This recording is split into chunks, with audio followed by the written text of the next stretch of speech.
Patay pong mag-asawang sakay ng isang motorsiklo matapos sumalpok sa poste sa Taguig. Sa kuha nga ng CCTV, kitang humaharurot ang motorsiklo ng mga biktima bago sumalpok sa poste. Dead on the spot ang mga biktima na parehong walang suot na helmet. Ayon sa mga pulis, pauwi na sanang mag-asawa ng madisgrasyang mga ito.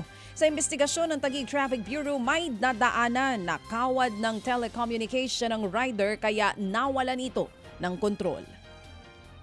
Nasabat naman po ang 278 million pesos na halaga ng shabu na isinilid sa mga pakete ng tsaa sa Quezon City. Arestadong dalawang Chinese national na nagtutulak daw ng mga nakumpiskang droga.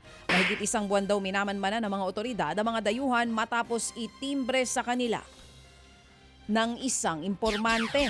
Naharap po ang dalawang Chinese na suspect sa kasong paglabag sa Comprehensive Dangerous Drugs Act. Iniimbestigahan na kung may iba pang posibleng kasabwat ng mga suspect at kung bahagi sila ng mas malaki pang grupo. Inimbitahan naman po ng Land Transportation Office o LTO sa kanilang tanggapan ng jeep na sobrang lakas ang pagpapatugtog sa Quezon City po yan. Mismong si LTO Chief Assistant Secretary Marcos Lacanilao ang nagbahagi ng video ng nasabing jeep. Kahit daw nasa loob ng kotse, dinig na dinig ang tugtog nitong jeep na ito. Ang tawag po dyan ay patok. Binusisi nga po mga dokumento ng driver, gayon din ang modification ng kanyang jeep.